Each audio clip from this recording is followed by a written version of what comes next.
Chapter 15, Reconstruction and the New South. The Problems of Peacemaking. The South was completely destroyed, families were broken, and there was a cult of ritualized mourning. They romanticized what was known as the lost cause, how things were before. They reverenced war heroes. Blacks had nothing and nowhere to go. What were they to do? They had differing ideas of freedom and how to achieve it. They demanded economic resources such as land and legal equality. They developed their own autonomous African American communities. However, white Southerners wanted to preserve the local and regional autonomy and white supremacy. The Freedmen's Bureau was created as a small attempt to help former slaves with food, land, etc. However, it was too small to fix the problem. Fears about readmitting the South, they thought it would reunite the Democrats and weaken the Republicans. It would jeopardize the Republican programs. Some thought the South should be transformed like the North. There was a disagreement among the Republicans. There were the conservatives who favored abolition of slavery and readmission of the South, whereas radicals wanted punishment of those involved in the war, and they would reward black slaves. The moderates were somewhere in between radicals and Republicans. Lincoln's idea of Reconstruction was known as the 10% Plan.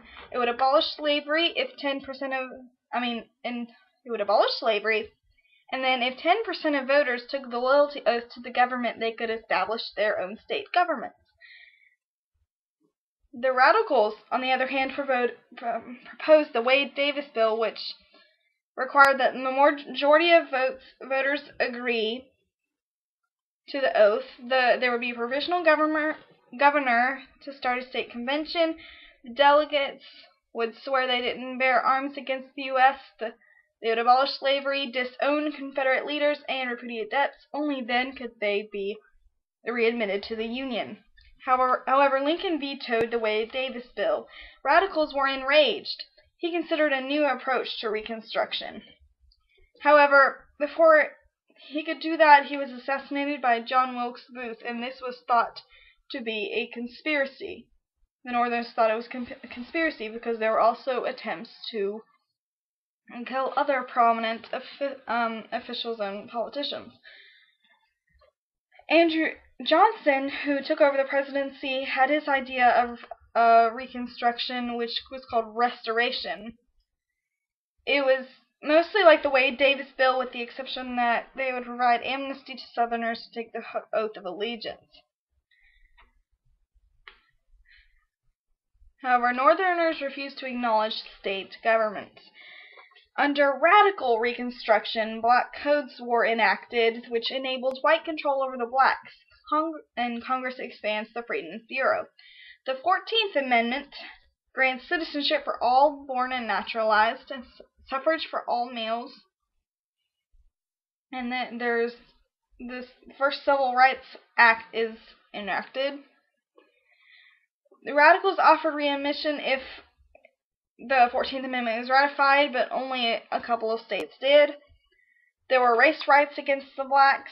A Republican majority in Congress allows them to have control.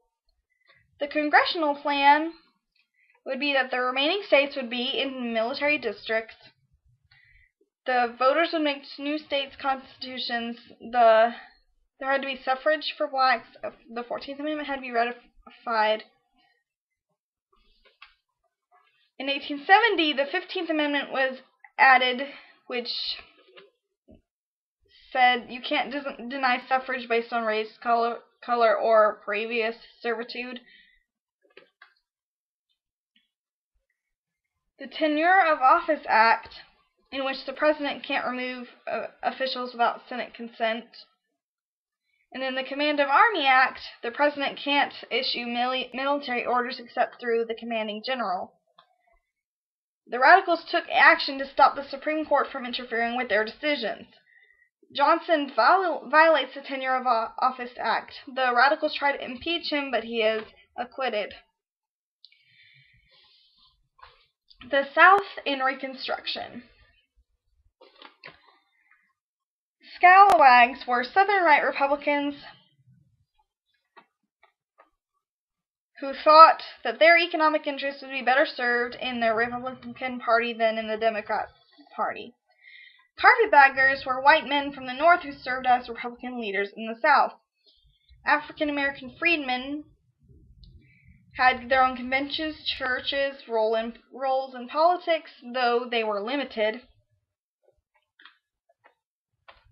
And what was known as the Negro rule is, in fact, a myth. In fact, a myth. There's corruption of the governments in the North and South because of the economic expansion of the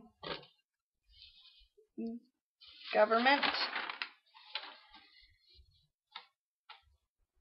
Services like public education, work, poor relief, etc. There was segregation of those types of things like education.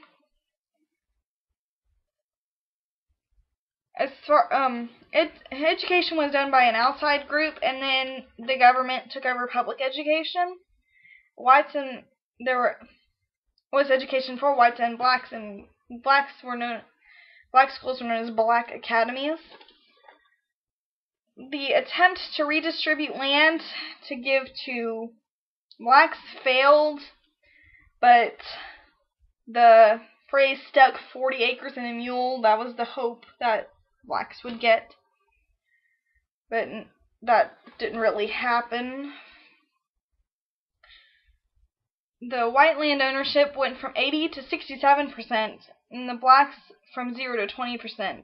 However, this is not because of redistribution. It was from assistance from white philanthropists, Freedmen's Bank, etc. What blacks did, instead of owning their land for the most part, was sharecropping.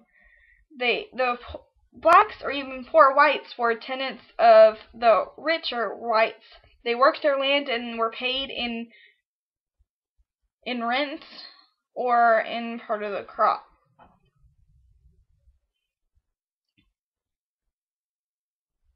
The numbers that show the profit of blacks and the income increase is somewhat misleading. The crop lien system, in which local stores set high interest rates on loans, they claim your crops, and if you have a cycle of bad years, then you get stuck in a cycle of debt. And in this system, they were dependent on cash crops like cotton to escape the debt, so they exhausted the soil. And many blacks leave where they used to live to start looking for their families. So they had establishment of gender roles like in white families.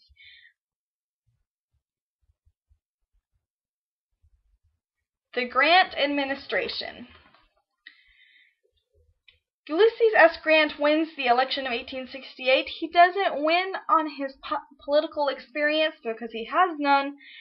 He wins because he was the Northern general.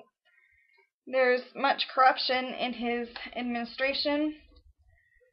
Liberal Republicans opposed Grantism, and so they nominate Horace Greeley, but Grant wins re-election easily. Credit Mobilier, in the scandal, the company bilks Union Pacific of millions of dollars, gives stock to congressmen to try to cover it up. The Panic of 1873, in which debtors want war bonds redeemed in greenbacks, but the Grant and others favor specie.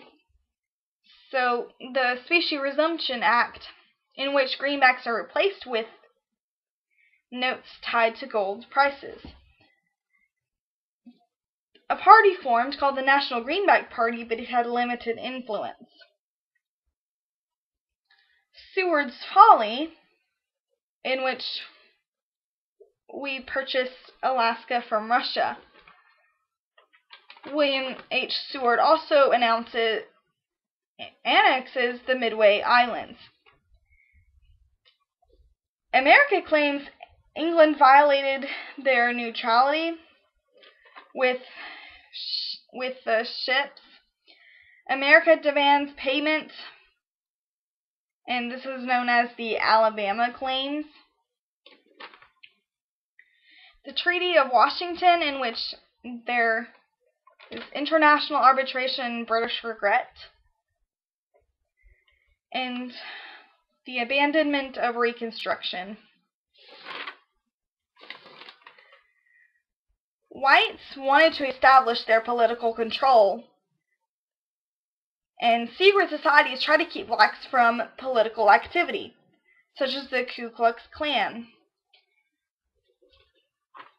They had terror and intimidation tactics, but they are considered patriotic by whites. They are seen as a military force against Northern rule and supporting white supremacy. The Enforcement Acts forbade voter discrimination by races. They used the military to protect civil rights and suspend habeas corpus when necessary. Blacks lose Northern support, and many Republicans joined other parties. Social Darwinism also plays a role in this time in history. So it basically said individuals who failed did so because of their weakness and unfitness. It encouraged a critique of government invention and further weakened Reconstruction. Democrats are back in control in the South, except for a few Republican regions, which are supported by the military and the Senate. In the election of 1876, Republican Rutherford B. Hayes versus Democrat Samuel J. Tilden. During this election, there were a section of disputed votes. It could mean the difference between a win or a loss.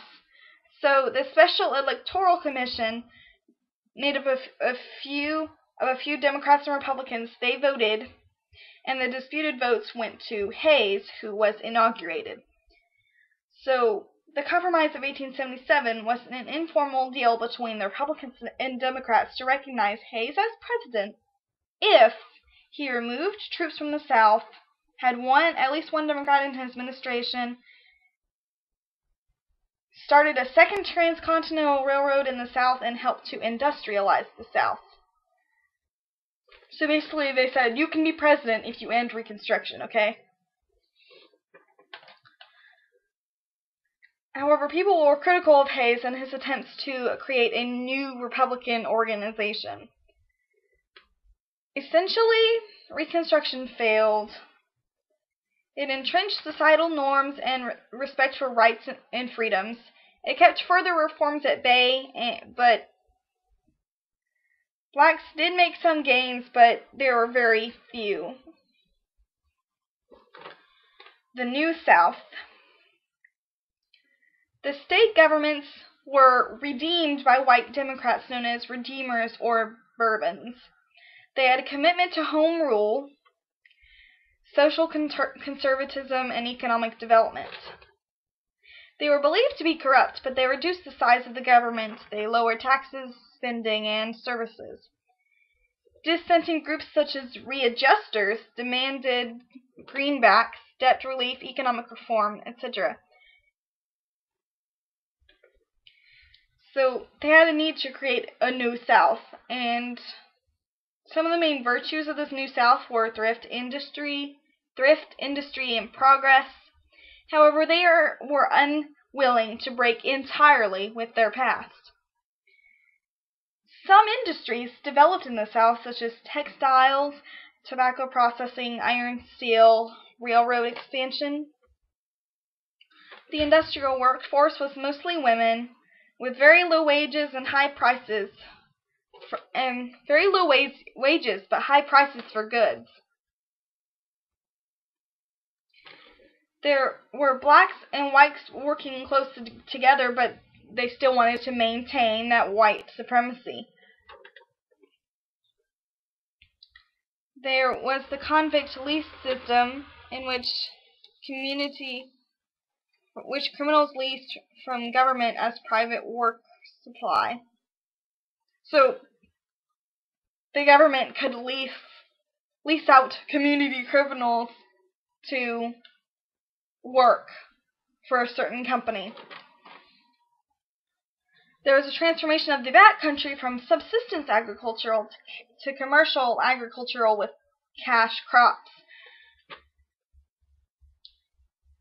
African Americans elevate themselves to the middle class a little bit. They're still inferior to whites in the middle class. There was a formation of the educational system for blacks. Booker T. Washington is its spokesman. He basically proposed the Atlanta Compromise, which stated that blacks were in a severe and constant struggle to prove themselves as worthy of rights and privileges. The Supreme Court ruled that the 14th Amendment, which was about race discrimination, does not apply to private businesses. So, the Supreme Court case Plessy v. Ferguson allows segregation in the railroads if the accommodations for blacks and whites were equal.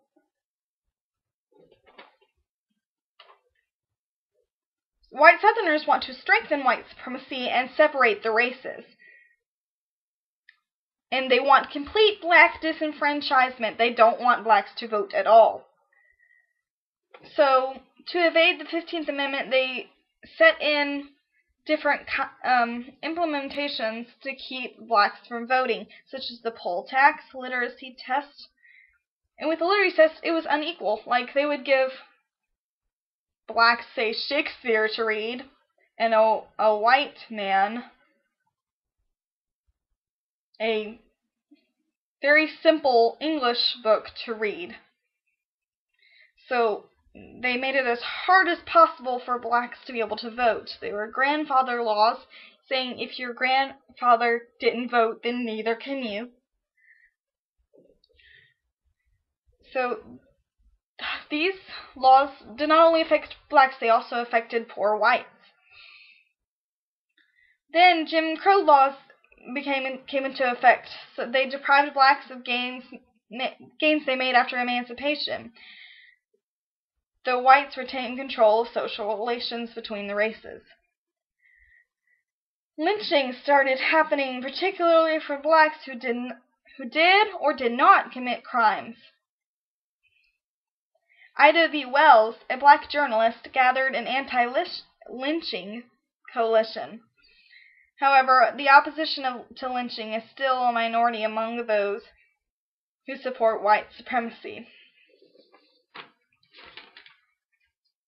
Next, we will discuss the conquering of the West and the development of industry.